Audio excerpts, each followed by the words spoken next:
네, 그림 없는 미술관 하이로입니다. 네, 오늘은 접속이 시간이 조금 걸렸네요.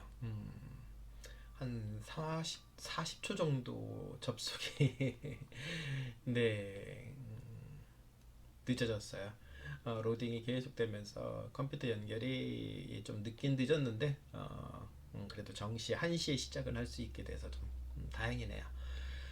자, 오늘도 연상진 회장님 오늘 바쁘시죠? 네, 백야나라 또 시작하고 지금 백야나라도 9시부터 시작을 하니까 한 2시간 정도 진행을 하겠죠? 네. 여기서 1등 학교에서 저도 학교에서 1등은 모르겠어요. 딸아이한테 가끔 가다가 협박 아닌 협박을 하긴 하지만 아무튼 음, 뭐 줄반장도 반장이고 모든 반장 뭐 어떠냐라는 생각을 해봐요. 자, 오늘도 한번 같이 시작을 해봅니다. 오늘은 좀 방송 상태가 토요일이라 어떻게 될까 좀 고민스러워요. 지금도 방송 상태가 계속 밑으로 바닥을 치다가 올라오다가 계속 아까 말씀드린 것처럼 로딩 연결이 되는데 한 40초 걸려서 유튜브에 연결이 됐기 때문에 혹시 중간에 또 끊어지는 불상사가 생기지 않도록 어떻게든 기도하는 마음으로 이제 가보려고 합니다. 네, 역시나 원활하지 않다라는 그 말은 뜨는데 버퍼링이 제로로도 빨간색을 떠요. 그래도 뭐 계속 진행을 해보겠습니다. 연결이 끊어지지만 않으면 다행이고 끊어지게 되면 혹시나 다시금 이어서 또 2부로 또 진행되어지는 그런 일들이 발생을 하겠죠. 뭐. 네, 오늘 티센 미술관에 있는 작품, 오늘 프라도 티센 미술관 작품 해야 되는데, 참 가는 날이 장날이라고 해야 되나요? 네, 저는 왜 우리 보통 세차하면 다음날 비 오잖아요. 저는 왜 빨래를 해놓으면은 비가 내릴까요? 원래 스페인은요 저녁에 비가 내려요. 낮에는 비가 좀 잘 안 내립니다. 요즘에는 좀 기상이 좀 변화가 돼서 그런 일이 좀 많지만 낮에도 비가 내리고 며칠 동안 비도 내리고 하는데 원래 스페인의 과거의 날씨는 밤에 주로 비가 내렸고요. 낮에는 비 온다고 해도 뭐 10분 정도 살짝 뿌리는, 그래서 스페인 사람들이 가장 즐겨 입는 옷이 후드티예요. 비 오면 그냥 이 후드티 모자를 확 뒤집어 쓰고 쑥 벗고, 그러니까 거의 우산을 안 썼죠. 최근에 와서야 이제 우산을 좀 많이 쓰는 경향이 발생이 된 게 뭔가 봤더니 비의 양이 엄청나요. 그래서 이제 최근에 우산들을 이제 많이 사서 쓰는데 과거에는 우산들을 안 쓰시고 그냥 후드티로 아이하고 비 맞으면서 학교 들어가고 우산 쓰는 게 저밖에 없고 저희 딸밖에 없었던 그런 일도 있었네요. 자, 오늘 같이 한번 시작을 해보겠습니다. 자, 에드가 제가 타이틀을 꿈과 현실 속에서의 갈등이다라고 제가 이름을 적어 놨었어요. 에드가 드가의 그 삶을 오늘은 좀 이야기 안 하려고 그래요. 천황 선생님 오랜만에 실시간으로 안녕하세요. 하기현 루시님 어서 오세요. 네, 지금 백야나라 옆에서 열심히 지금 가고 있네요. 아이패드에서 열심히 지금 진행하는 모습 보고 있습니다. 사전에 인사드리고 왔어요. 어, 에드가드가 꿈과 현실, 물론 에드가드가의 삶의 모습을 좀 보고 있기 때문에 좀 마음이 좀 아픈 부분도 있어요. 그런데 오늘 이 말레리나의 작품 속에서 에드가드가의 또 다른 갈등을 한번 좀 들여다보고 싶은 모습이 있기도 합니다. 네. 자, 오늘 그럼 한번 들어가 보겠습니다. 이제 5분 정도 됐으니까 본격적으로 에드가드가 출발합니다. 티센 미술관에는 에드가 드가의 작품이 세 점이 있어요. 지금 보시는 것처럼 정원한 귀퉁이에 작은 물가가 있고 나무가 있는 이러한 그림도 그려놨고, 그 다음에 또 하나 이제 모자 가게에서 이렇게 모자를 쓰고 있는, 이거는 제가 투어라이브라는 회사에다가 오디오로서 티센 미술관 3시간 반짜리에 넣어놨던 작품이에요. 이 작품도 한 3분 45초 정도의 설명을 했던 작품인데 어, 보통 이제 작품의 핵심만 탁탁탁 짚어드리는 거죠. 오디오 가이드의 주 목적은 그걸 가지고 한 작품 앞에서 10시간, 20시간 듣는 게 아니라 이 해당 작품에 대한 내가 지금 봐야 될 것이 무엇인가에 대한 것을 콕콕콕 짧게 찍어가지고 깊게는 못 들어가더라고요. 거기 회사에서 또 요청사항이 있으니까. 그래서 어떠한 장면들을 예, 딱딱딱 짚어가지고 그렇게 해서 움직여주는 그런 모습이 있는 거죠. 네, 오늘 하기에는 여기 엄청 따뜻해요. 17도까지 올라가고 있는 중입니다. 그래서 잠시 후에 좀 나가서 운동 좀 하려고 생각 중이에요. 자, 그래서 이렇게 총 2작품까지 해서 3작품이 티센 보르네미사 미술관에 있어요. 에드가 드가는 뛰어난 데생 화가잖아요. 그리고 나서 움직임을 묘사하는데 참 능숙한 화가다라는 생각을 하게 만드는 사람이에요. 에드가 드가의 작품을 보고 있으면은 그래서 그럴까 복잡한 인간의 심리 묘사도 예, 잘 표현했고 그 다음에 외로움의 어떤 그런 마음도 이 그림 속에서 섬세하게 디테일하게 표현할 수 있었던 것이 아마 데생 화가로서의 그런 특징이 아닐까라는 생각을 좀 해보게 만드는 화가이기도 하고요. 보통 우리가 인상주의 화가로 많이 분류를 하지만 사실상 예, 자신 스스로가 이제 고전주의와 사실주의 어떤 색채감에 많이 이제 노출이 돼 있다 이야기를 하고 있고 그리고 스스로 또 이제 낭만주의 영향을 받은 것으로 이야기를 많이 하고 있죠. 1856년 이탈리아 여행을 통해서 이제 기를란다요나 만테냐, 니콜라스 푸생은 이제 프랑스죠. 예, 그렇게 해서 이제 이과 한스 홀바인 영국에서 활동했던 초상화의 대가 안녕하세요 이미선님. 네, 잘 갔다 왔어요. 네, 일단은 집을 구하고 그리고 나서 이제 정착을 하면서 다시금 또 이제 집들이 점차로 이제 바꿔가야죠. 코로나가 되다 보니까 예전에 집을 구하던 시스템하고 좀 많이 좀 바뀌어가고 있는 그런 모습인 것 같아요. 아무래도 수입들에 대한 것들에 대한 증명들이 많이들 이제 요구하는 쪽으로들 넘어가고 있어요. 왜냐? 뭐 집세를 뭐 1년, 2년치를 낸다고 해서 그게 문제가 아니라는 거죠. 왜 그러냐면 2년치를 냈어도 그거 가지고 너 까먹을 거잖아라고 생각들을 하다 보니까 그리고 또 스페인에서는 세입자 그러니까 주인이 여기 입주한 사람을 한번 입주를 하면 못 쫓아내요. 그리고 또 빈집에 24시간을 거주했다라는 증명이 되어지면 그것도 또 함부로 못 쫓아내요. 와, 아주 웃겨요. 그래서 빈집에 들어가서 피자나 이런 걸 배달 음식을 시켜서 영수증을 가지고 있어요. 나 이 집에서 시켜 먹었어. 그러면 경찰이 함부로 못 쫓아내요. 그래서 뒤늦게 주인이 그 집에 와가지고 그 사람하고 합의하에 돈을 줘서 내보내는 그런 불상사도 있어요. 아직까지. 그런 부분들이 있기 때문에 최근에 코로나로 인해서 서로들 마음이 좀 스페인 사람들이 워낙 좀 마음들이 여유 있고 예, 모든 걸 수용하는 그런 스타일들이었는데 아무튼 뭐 덕분에 그래도 다들 응원해 주신 덕분에 일단은 가족들이 뭐 공간은 마련을 했습니다. 이제 거기서 아이들 학교 적응 다시 하고 그러면서 이제 또 어떻게 삶의 뿌리를 내릴 건지 어떻게 할 건지에 대한 그런 이야기들을 해봐야겠죠. 뭐. 자, 아무튼 에드가 드가가 이탈리아 여행에서 맛봤던 기를란다요 티센 미술관에 있는 이 작품, 이 여자분의 이거 왼쪽 측면에 있는 이 모습, 이걸 언제 한번 다루려고 그래요. 이것도 역시 작품 하나. 네, 세입자가 왕이에요. 예, 여러 가지 절차들이 많아요. 그러니까 법적으로 너무 또 그렇게 풀어놓으면 또 그렇게 반대편에서 또 문제도 생기는 것도 있고 악용하는 사람들이 많아요. 좀 뭐라 할까 좀 선한 정책들을 피면 선한 정책에 맞게 살았으면 좋겠는데 예, 하기엔이 감사합니다. 그거를 꼭 악용하려는 사람들 때문에 그 다음에 그것의 혜택을 받아야 되는 사람들이 혜택을 잘 못 받는 그런 일들이 발생을 하잖아요. 한국하고 똑같아지고 있어요. 한국도 요즘에 실업수당 많이 청구하는 그런 젊은 세대들이 있다는 뉴스 기사를 봤는데 스페인도 마찬가지예요. 계속 실업수당에 대한 것들을 받으면서 이게 누적이 돼가니까 국가 재정이 엄청나지죠. 코트라에 의하면 고용 실업보험을 지급을 하게 되는데 초반에 6개월 정도는 70%를 받던 월급의 70%를 그 다음에 6개월이 지나고 나서 나머지 잔여 기간 한 50% 정도를 준다 받던 월급에 이렇게 코트라 우리나라 거에 써 있더라고요. 그러다 보니까 이 사람들이 보통 6개월, 1년 이상 근무한 기록을 가지고 이제 회사를 아니면 카페테리아에서 일하던 사람들도 그만두고 거기서 중단을 해요. 바로 그런 모습들이 있는데 아무튼 악용을 좀 안 하고 살았으면 어떨까라는 생각을 해봐요.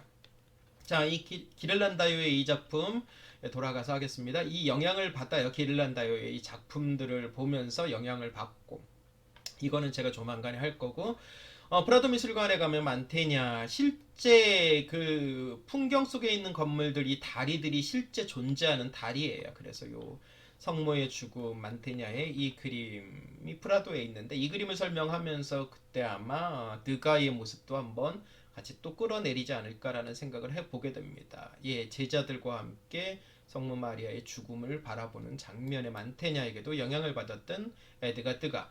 그 다음에 프랑스 자신의 국가의 화가였죠. 니콜라스 푸생. 예, 파라소스. 예, 신들의 특히 이제 갑자기 예, 음악과 시의 신, 네, 아폴로. 예. 그래가지고 여기서 이제 여신들이 있고 물과 여러 가지 의미들을 담고 있는데, 이것도 조만간에 한번 다룰 작품이에요. 예, 니콜라스 푸생의 작품도 예, 프라도 미술관에 있는데, 이 작품도 제가 이제 설명을 했던 작품이긴 한데, 예, 이것도 조만간에 우리가 또 같이 이 그림 없는 미술관에서 유튜브에서 다룰 작품들이에요. 그래서 이 왼편에 있는 화가, 오른편에 있는 화가들, 왼편에 있는 화가들이 이제 인간이고, 어떤 요 가운데 있는 사람도 누구고, 이 장면들과 물의 의미는 무엇이고, 각자 움직임과 모든 것들이 가면들의 의미는 또 무엇이고, 천사들은 또 왜 어떠한 모습이고, 풍경은 어떠한 모습인지, 이런 것들을 나누게 될 텐데, 이것에 이제 영향을 받았던 사람이 바로 에드가 드가였던 거고요. 또 하나, 티센 보르네미스 미술관에 있는 초상화의 아주 극치를 달리고 있는 최고작이죠. 한스 홀바인이 그렸던 예, 헨리 8세의 모습이죠. 스페인 역사에 참 영향력을 많이 끼치는 모습이고, 이 초상화 옆에 오른쪽에 또 하나가 붙어 있어요. 그게 뭐였냐면 14세 때 아라곤의 캐서린의 모습이다라는 그러한 그림의 작품이 등장을 하게 되고, 헨리 8세의 배경에 있는 파란색이 부와 명예를 상징했던, 힘을 상징했던 라피스 라줄리, 비싼 그 성모님한테만 그 청푸른 옷을 입혔던 그 라피스 라줄리를 이렇게 발랐는데, 상당히 부자였다라는 느낌을 강하기 위해서 아주 진하게 바른 거죠. 근데 이 사이즈가 A4 용지 사이즈예요. 그 이상으로 하게 되면 저 금액의 가치가 어마어마해지니까 거기서 이제 멈춘 거겠죠. 아무튼 이렇게 한스 홀바인에게까지 영향력을 받고 움직여진 에드가 드가의 모습을 오늘 보게 되는데, 1870년도의 말레이의 모습들이 보여져요. 그런데 원래 에드가 드가는 처음에는 초상화로 먼저 출발을 해요. 그러다가 점차로 근대적인 서민 생활들을 이제 묘사하게 되는데, 워낙 부유한 집안이었었기 때문에 자연스럽게 오페라 극장에 출입이 빈번해지면서 발레리나들의 삶의 모습과 애환들을 알았기에 그러한 것들을 접촉하는 그런 횟수들이 늘어난 거죠. 그러면서 특별히 발레리나들의 움직이는 것 속에서 자기가 데생의 그 원래의 그 능력을 가지고 있었기 때문에 그 순간적인 아름다움을 포착해서 그걸 담는 것이 참 탁월했고요. 또 하나, 같은 발레리나가 연습하는 그 장면을 보는 각도를 오른쪽, 왼쪽 뭐 다양하게 바꾸어서 정확한 데생의 의미를 담은 거죠. 왜냐면 한쪽 측면에서만 보면 입체감이 떨어지니까 오른쪽으로도 갔다가 왼쪽으로도 갔다가 가운데로 갔다 내려갔다가 또 2층 건물에서 내려다보는 그런 다양한 데생을 통해서 풍부한 어떤 색채감을 덧입힘으로 인해서 예, 자신이 표현하고자 하는 그 전체적인 그림 속에 살아있는 사람들의 움직임을 완벽하게 그려낸 사람이다라고 표현할 수 있을 것 같아요. 에드가 드가는 참 미술적인 기능들이 얼마나 탁월했었는지, 애칭도 잘했고 모노타이핑도 워낙 잘했고 또 왁스 조각까지도 잘했는데, 그 중에 가장 에드가 드가의 최고의 백미는 뭐냐면 바로 파스텔이에요. 오늘 그림도 바로 파스텔입니다. 네. 이 초록색의 말레리나라고 보통 이름 지어져 있는 티센 보르네미사 미술관에 있는 이거는요, 유화도 아니고 아무것도 아니고 다 파스텔로 그려낸 거죠. 근데 이 파스텔로 그려냈는데, 이 단순히 파스텔로만 하게 되면 색이 그냥 먹어버리잖아요. 그렇기 때문에 지난번에 말씀드렸던 구아슈 기법, 저기 어디서 했죠? 고흐 쪽에서 넘어가면서 말씀드렸죠. 그렇게 해서 밑에 바닥에 이것이 먹히지 않고 층이짐으로 인해서 어떠한 질감을 살려낸다고 했는데, 바로 파스텔과 구아슈 기법을 완벽하게 혼합을 시켜서 사용을 했고요. 그리고 또 때로는 템페리가 아니라 템페라입니다. 죄송해요. 템페라와 테라빈유를 희석한 오일을 혼합해서 어떤 작품의 극대화를 이루는 사람이 바로 에드가 드가예요. 그래서 에드가 드가의 작품을 보게 되면은 우리가 일상에서 접했던 그러한 모습을 보게 되는 이유가 거기 있는 거죠. 왜냐하면 접했던 작품이니까. 그래서 파스텔로 얻었던 자발성과 어떤 즉각적인 감각으로 인체 표현이 쉬웠던 이유가 뭐냐면 사전 준비가 굳이 필요 없잖아요. 보통 물감들은 밑에 이제 스케치하게 되고 밑그림으로 한번 살짝 덧칠을 하고 그 다음에 본 그림을 그리게 되잖아요. 바로 이러한 것의 과정을 거치지 않고 자신이 바로 원하는 모든 모습을 했고, 또 이 앞에 있는 내가 칠했던 이 부분이 마르는 걸 기다려야 되는데, 그걸 굳이 기다릴 필요가 없는 거죠. 왜냐? 바로 밑에 칠했던 거 위에 또 칠함으로 인해서 굳이 건조 시간이 필요하지 않았기 때문에 자신이 표현하고자 하는 그 순간의 모든 몰입도가 최고가 될 수 있었던 거죠. 그래서 에드가 드가가 가장 많이 사랑하고 애용했던 것이 바로 파스텔이었던 거죠. 그래서 이 질감을 통해서 인물의 감성이나 움직임을 통해서 어떤 살아있는 역동미들을 가장 선명하게 드러내고자 했던 그 작품의 활동인 거죠. 그래서 자, 오늘 이 그림의 발레리나들을 좀 한번 확대를 시키면서 한번 보겠습니다. 자, 파스텔의 기본적인 패턴들, 마치 크레파스 같이 느낌이 들어요. 보통 우리 파스텔 하면 어떻습니까? 좀 부드럽고 문지르면, 네, 클로에님 안녕하세요. 어서 오세요.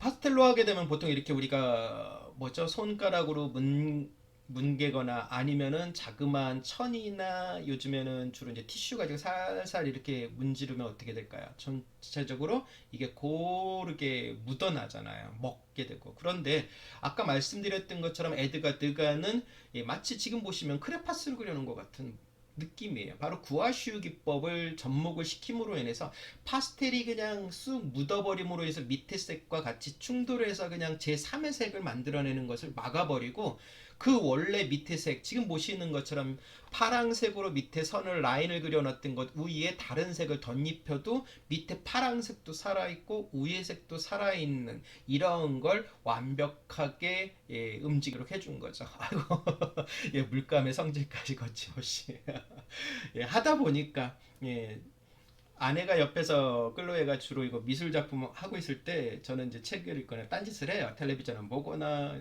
이런 여러 가지 이제 엉뚱한 행동을 하는데, 그래도 유심히 보는 게 뭐냐면 물감을 어떻게 짜나, 어떻게 배합하나, 어떻게 하고 있나. 가끔 가다가는 뭐 오일 파스텔을 쓰기도 하고 아크릴 물감을 쓰기도 하고 유화 물감을 쓰기도 하고 수채화 물감을 쓰기도 하고 뭐 다양해요. 그러니까 그때 그때마다 보면서 아하 하고 이제 느낌이 이제 그렇게 됐던 거죠. 네, 들어오신 분들은 출첵은 좋아요 누르셔야 가능합니다. 네, 좋아요 많이 눌러주세요.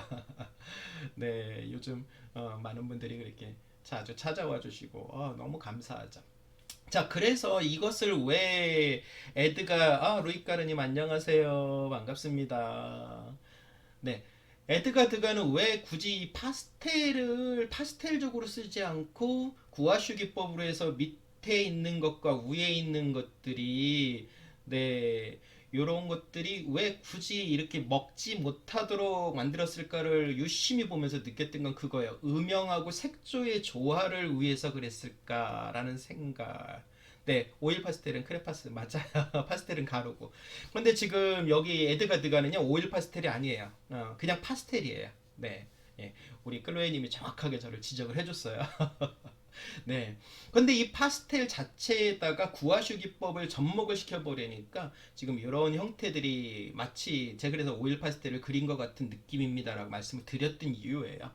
그러다 보니까 이것을 왜 썼느냐를 찾아보니까 결국은 음영하고 색조의 조화를 이루기 위해서 자신이 표현하고자 하는데, 어떤 밝고 어두운 것에 대한 패턴들 지금 보면은 파스텔이 분명히 지나갔는데 불구하고 크레파스 지나간 듯이 싹 느낌 속에 어둠이 있고 그 어둠도 밝은 어둠이 있고 어두운 어둠이 있어요. 지금 여기서 보시는 것처럼 여기서 이렇게 칠해서 내려갔는데도 불구하고 짙은 어둠과 옅은 어둠의 색들에 의해서 어떠한 이 음영들이 멀리 가서 보게 되면은 그 빛의 효과들이 나타나는 그런 현상을 놓치지 않고 잡아냈다라는 거예요. 그리고 나서 또 한 가지, 에드가 드가는 이런 것들을 음영을 신경을 쓰고 색조의 조화를 신경을 쓰면서 또 뭘 신경 쓰냐면 지나치게 어둡지 않기를 원했던 거고요. 그래서 그의 작품을 보고 있으면 검은색들이 좀 종종 사용이 되고 있잖아요. 어두운 색 계열이. 그럼에도 불구하고 그림이 어둡지는 않아요. 근데 어두운 그림을 사용했던 색조들을 사용했던 이유는 마지막에 가서 이제 정리를 해드리겠습니다. 그래서 또한 색들을 여러 가지 혼합하다 보니까 또 전체적으로 이제 노란색 계열로 흐르게 되는 그런 경향들이 종종 다른 작품에서는 나타나는 부분이 있어요. 그런데 에드가드가는 그래서 그런지 전체적으로 노란색으로 치우치지 않도록 만들면서 화사함을 만들기 위해서 다양한 색조들을 활용을 했던 모습을 보게 돼요. 자, 그런데 지금 보시는 것처럼 이 파스텔이라는 용어는요, 처음에 누가 사용했느냐 하면 레오나르도 다빈치가 처음 언급을 했습니다. LK님으로. 네. 그래서 아무래도 나중에 가서는 한번 일주일 동안 결방을 좀 해야 될 것 같다라는 생각도 해요. 아마 2월 말쯤에 돼서 그렇게 해서 좀 한번 그때 가서 또 공지를 하고요. 아무튼 그때 가서 이제 세팅하고 새 집에 가서 유선 딱 꽂으면 오늘같이 뭐 이렇게 1부, 2부 나누는 일은 없겠죠, 뭐. 네, 하계인님 어서 오십시오. 이제 2부 시작합니다. 네, 죄송해요. 그냥 아주, 네, 루이까라님도 그냥 들어오시자마자 제가 확, 방송이 끊어지는 바람에, 다 그랬고, 우리 이미선님도 다시 찾아오시고, 막 이렇게 정신없죠, 뭐. 네. 이삿짐이요? 네, 렌트카로 옮길까 생각 중이에요. 렌트카 빌려가지고 하면 되니까.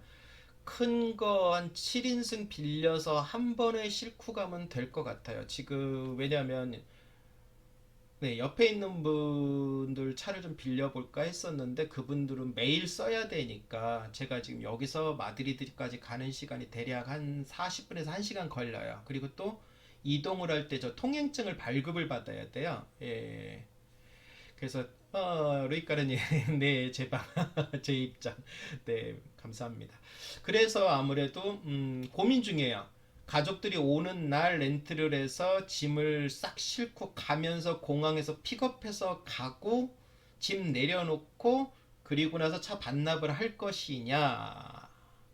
예, 그게 가장 비용이 절감이 되기는 한데 효율적으로는 상당히 힘들어요. 왜냐하면은 주차해놓고 그 짐을 엘리베이터로 실어서 올려놓고 하면은 제가 차를 이제 반납할 시간하고 좀 타이트한 느낌이 있어서 그래서 아무래도 음, 아내하고 아이들이 또 고생을 할 것 같아서 그래서 아무튼 제일 합리적인 방법을 찾아봐야죠. 뭐 아직 한 15일 정도는 여유가 있어요. 그래서 15일 정도 여유를 가지고 그렇게 해서 짐을 한번 옮겨볼까 생각 중에 있습니다. 네, 자 이제 2부 시작합니다. 자, 파스텔 내용을 여태까지 다뤄드렸어요. 그런데 이 파스텔이라는 용어를 처음 언급한 사람이 아까 이 얘기하다가 끊어졌어요. 레오나르도 다빈치예요. 네. 참 놀랍더라고. 레오나르도 다빈치가 어떻게 파스텔이라는 것을 처음 언급했을까라는 생각을 하면서 이제 자료들을 좀 찾고 있는 중이에요.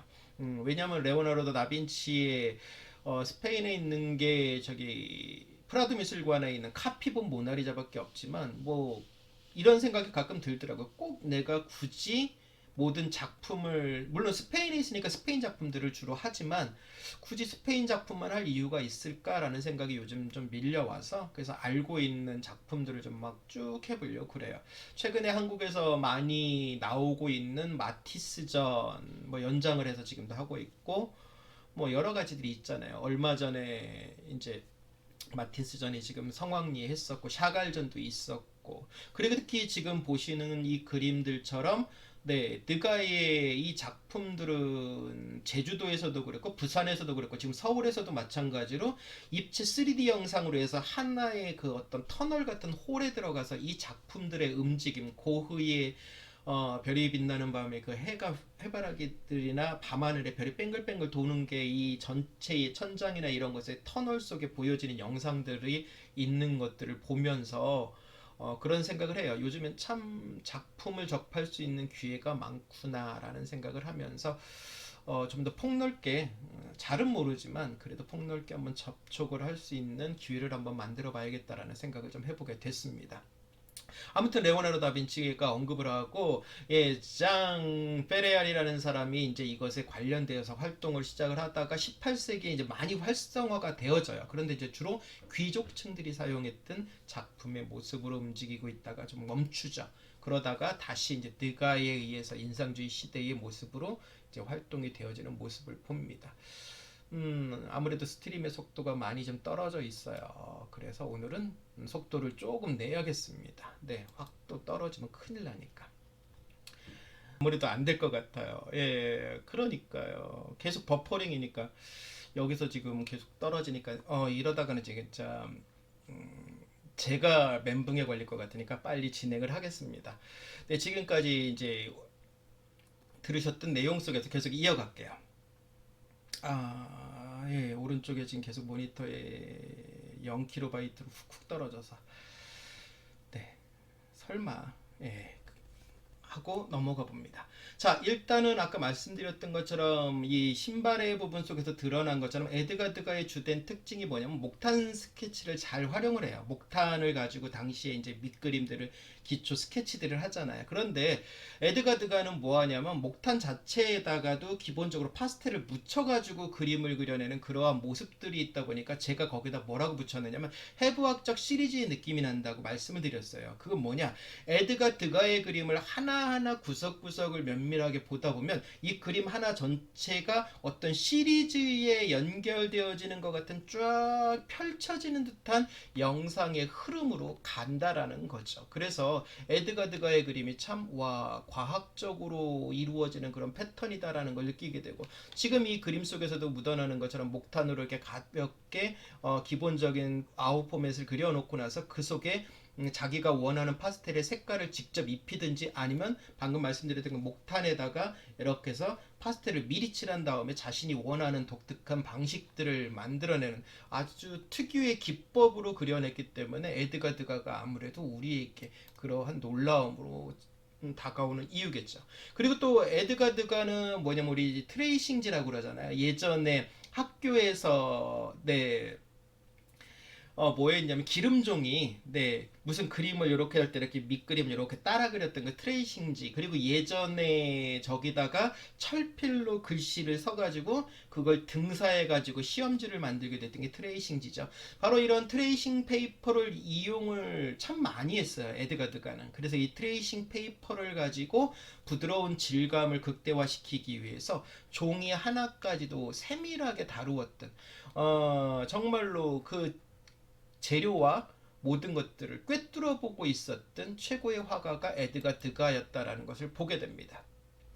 자, 그런데 이 그림 속에서 하나 떠오르는 그 얼굴이 뭐냐면 중앙에 초록색 입은 발레리나 위에 붉은색 옷을 입고 있는 이제 발레리나들이 있어요. 그 발레리나들의 얼굴 한 명이 등장하는 모습을 보게 되는데 아까 말씀드렸던 것처럼 얼굴의 그 표현을 통해서 외로움과 어떤 정확한 그 표정을 정확하게 포즈를 잡아낸다고 말씀을 드렸잖아요. 에드가드가가 지금 보시는 것처럼 어떻습니까? 많이 지쳐있는 표정이에요. 무언가를 하고 있는 그 행복함보다는 지쳐있는 거. 왼편에 제가 지금 상단부에다가 발레 용어들을 써놨어요. 앉고 일어나고 이렇게 여러가지 포즈들을 쭉쭉쭉 써놨는데 그걸 끊임없이 반복하는 과정 속에서 한 어린 여자애가 발레리나 어린 여자애가 자신의 꿈을 꾸고는 있지만 현재 지쳐있는 그 표정을 정확하게 그 순간 찰나의 표정을 담아낸 에드가드가의 그 데생의 놀라움의 실력들을 보게 되는 거고요. 또 한 가지 지금 보는 것처럼 사진들을 다루게 될 때 보통 인물화 중심이었지만 에드가드가는 당시에 이제 일본의 어떤 그림의 기법들이 많이 프랑스에 소개되기도 하고 그런 모습이었잖아요. 그런데 주로 어떠한 사물의 움직임들에 관심을 많이 가졌던 그 시기의 모습처럼 에드가 드가 역시 자신의 발레리나들도 주된 모습으로 나오고 있지만 사실상 정가운데 핵심의 포인트는 발레리나들의 발과 손동작의 모습에 집중시켜 놓는 이러한 모습으로 인해서 하나의 과정을 담아놓은 작품이기도 하고, 왼편에 지금 보시는 것처럼 파스텔로 이렇게 물결 무늬를 만들어 놓으면서 어떠한 전체적인 흐름 속에서 자연주의적인 그런 색감을 내보려고, 그러니까 자연스럽게 움직여지는 그런 패턴들을 하기 위해서 가까이서 보면 이렇게 파스텔로 이렇게 그려놓은 기법이긴 하지만 멀리서 보게 되면 이러한 현상들 하나하나가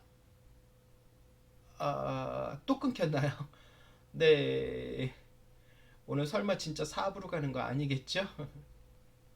새벽반, 오전반, 오후반, 끝나고 이제 야간반. 설마 야간 다음에 심야반은 안 생기겠죠? 네, 영상으로 계속 시작을 하겠습니다. 네. 이미선님 감사해요. 끝까지 오프까지 지켜주셔서.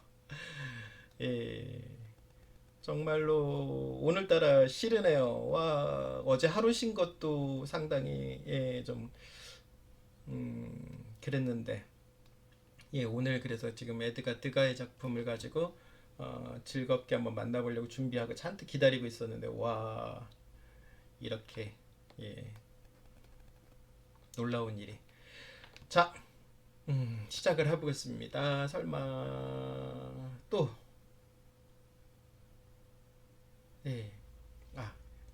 부지런히 마무리해야죠. 이제 절반 왔는데 큰일 났네요. 다시 내일 또 할 수도 없고 이미 했던 거니까 끊어졌던 영상을 어떻게 붙이는 방법을 한번 고려를 해보든지 해봐야죠. 이 에드가 드가의 작품.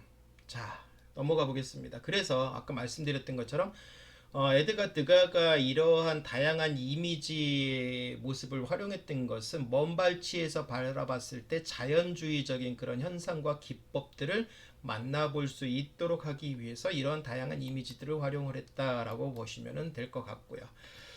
그리고 특별히 에드가 드가의 작품 속에서 드러나는 거는 끊임없이 반복 속에서 일어났던 그러한 능력이라고 생각이 되어져요. 그래서 선에 대한 이러한 다양한 기법들을 완벽하게 다뤘다라고 표현을 하고 싶어요. 그래서 드가의 발레리나들을 보고 있으면은 마치 진짜 실제 우리가 발레리나들의 움직임들 하나하나, 조금 전에 반복에 지쳐있던 발레리나 소녀의 모습을 봤지만 그 소녀들이 움직였던 그 끊임없는 모습들의 그런 하나하나의 그 곡선 미들, 지금 팔을 쭉 뻗은 모습이나 이 연습하려고 이제 또 자기 이렇게 손 구부리는 모습들이나 어떤 손동작들을 연습하는 이런 자세들 하나하나까지도 완벽하게 드러나고 있는 최고의 걸작품 중에 걸작품이다라고 이야기할 수 있는 것 같습니다. 그러면서 또 한 가지, 보통 화가들이 그림을 그릴 때, 색감을 입힐 때 어떤 규칙과 어떤 규정들이 있잖아요. 오른쪽에 이 발레리나 붉은 옷을 입었던 이것을 보게 되면은, 지금 보시는 것처럼 어떤 규정적인 틀과 그 당시에 흐르던 기본적인 포맷을 사실 에드가 드가는 과감하게 벗어던져 버렸어요. 그래서 자신의 마음속에 있던 색감들을 하나하나 파헤쳐서 그 들어갔던 거죠. 네, 세비아올레님 맞아요. 네, 하나하나 인물을 살펴보는 재미있는 거 맞아요. 그런 거죠. 에드가 드가의 작품이 그래서 참 매력이 깊은 것 같아요. 네, 자, 그래서 지금 보시는 것처럼 에드가 드가의 작품을 보실 때는 그래서 어떤 색채의 그 이유를 한번 파고 들어가 보면은 아주 독특한 그의 작품의 해석이 더 깊게 다가올 수 있고, 전체적으로 멀리서 이제 에드가 드가의 그림을 이제 감상을 할 때, 아하, 그래서 저 가까이서 봤을 때 색채를 저렇게 해서 기존의 규정과 어떤 틀이 규율이 아니라 자기의 독창적인 독보적인 그런 색감으로 과감하게 거기다 쏟아 부은 이유가 바로 저러한 것들을 만들어내기 위함이구나 하는 것이 보이게 되는 것이 바로 에드가 드가의 작품의 모습이기도 합니다. 자, 에드가 드가는 뭐라고 얘기했느냐면, 예술에서는요, 움직임을 담는 것이 아니라 사고를 닮아야 한다라고 돼 있어요. 그 에드가 드가가 그런 말을 했어요. 이 말의 의미를 뭘까 하고 한참을 고민을 해봤어요. 그러니까 결국은 서성빈님 안녕하세요. 네, 오부에 참석해 주셔서 감사합니다. 네, 오늘 새벽반, 오전반, 예, 오후반, 뭐 야간반 이런 식으로 해서 지금 계속 방송이 몇 번 끊어졌어요. 해도 이제 마지막 이길 바라면서 계속 가는 거, 여기서 끊어지면 큰일 나죠. 이제 한 3, 4작품 남았으니까. 네, 계속 가겠습니다. 반갑습니다. 자, 그래서 에드가 드가의 작품을 볼 때 제가 가까이에서 그렇게 이렇게 두터운 느낌으로 만들었던 이유, 구아슈 기법하고 파스텔을 그렇게 섞어가지고 그러한 독특한 질감들을 완성을 하려고 했던 이유가 뭐냐, 먼 발치에서 봤을 때 그러한 어떤 모습을 느끼라라고 제가 방금 전까지 얘기를 했는데, 에드가 드가는 그 발레리나들의 움직임, 그 동작을 보는 것이 아니라 저 사람은 왜 저렇게 움직였을까? 저 사람은 지금 여기 티센미술관의 작품이 있지만 왜 앞에 여자는 모자를 써보면서 거울을 보면서 고개를 갸우뚱하고 있을까? 그 맞은편에 지팡이를 들고 있는 여자는 왜 그럴까? 그 다음에 또 공원을 하나 그려놨는데 왜 공원 속에 이 물 색깔을 저렇게 어둡게 해놨을까? 그러면서 그 빛의 그림자는 또 어떤 현상일까? 지금 이 발레리나를 보더라도 예, 그림자들이 져 있잖아요. 저 그림자의 의미는 도대체 어떠한 것을 표현하려고 했을까? 그리고 또 왜 저 발레리나는 이렇게 움직임으로 인해서 자기는 또 무엇을 표현하고 싶었을까 하는 그 사람의 생각을 닮아야 그거를 이해할 수 있다라고 말한 화가예요.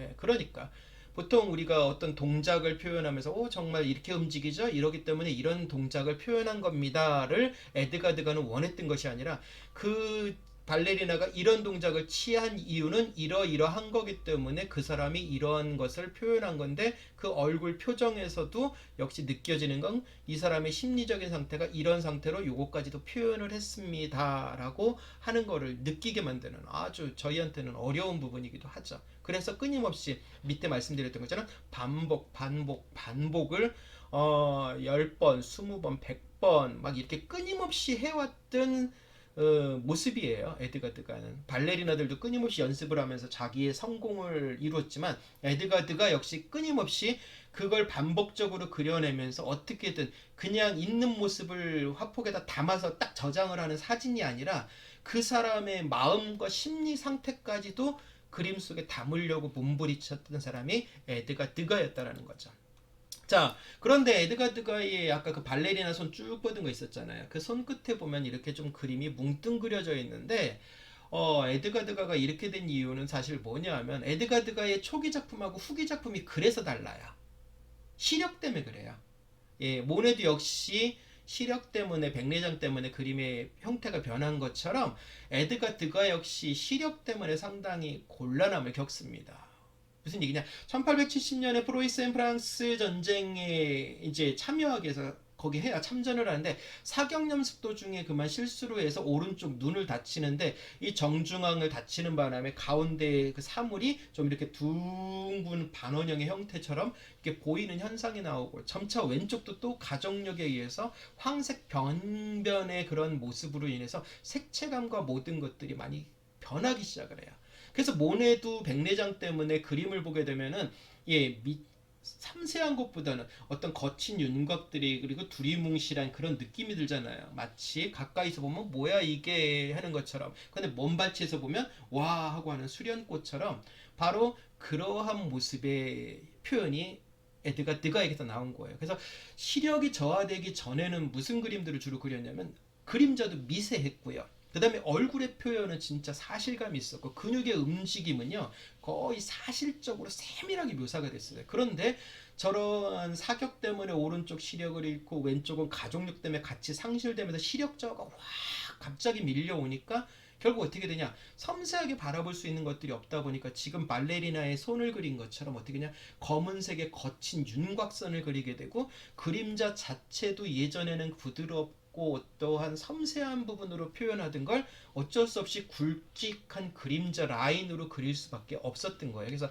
에드가드가의 그림이 왜 이렇게 확 변했지는 초기에는 시력 때문에 자기가 원하는 모든 걸 완벽하게 데생으로서부터 배웠던 거를 다 해냈지만 후기로 넘어가면서부터 시력이 확 사라지니까 결국은 자기도 답답했던 거죠. 그래서 그런 것들을 표현했던 그 마음이 느껴지는, 어떻게 보면 참 마음이 짠한 화가예요. 그래서 이런 에드가 드가의 그런 모습을 한번 감안해 봐 주시면 좋을 것 같고, 그래서 지금 이렇게 해서 에드가 드가도 이제 당시의 일반적인 파리의 모습들을 그린 거죠. 그 당시 활동하던 화가들 많잖아요. 마네도 있었고 뭐 이렇게 다 있었던 것처럼 그 시기의 모든 화가들의 작품을 기본적으로 다루었던 것을 보게 됩니다. 자, 오늘 여기까지 1부, 2부, 3부, 4부까지 와주시느냐고 아주 고생이 많으셨습니다. 예, 내일은 까미오 피사로의 그림을 가지고 하려고 그래요. 까미오 피사로.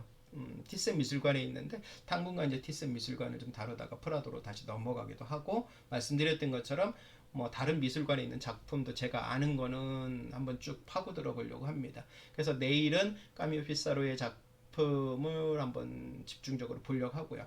오늘 1부, 2부, 3부, 4부로 나눠져 가지고 본의 아니게 그렇게 됐는데 끝까지 그래도 예, 시청해 주셔서 감사하고요. 내일 9시에 또 뵙도록 하겠습니다. 예, 토요일 날 저녁 4부까지 대략 하니까 한 40분, 50분 정도 또 온 것 같아요. 그렇게 해서 즐거운 시간들 보내시고 에드가드가의 작품 만나실 때 그런 관점으로 한번 좀 폭넓게 봐주시면 좋을 것 같습니다. 감사합니다. 자, 이미선님, 네. 루이카르님 1, 2, 3, 4부 다 찾아와 주시느냐고 너무 감사했고, 세비아올레님 너무 감사해요. 네. 서성빈님 오늘 또 함께 해주셔서 너무 감사하고, 다른 윤 회장님이나 우리 하기여이님, 루이카르님 모두 감사합니다. 네. 내일 저녁에는 이런 사고가 없도록 좀 예, 다시 한번 세팅해보고 점검해보고 그렇게 해서 만나 뵐게요. 자, 내일 뵙겠습니다. 감사합니다.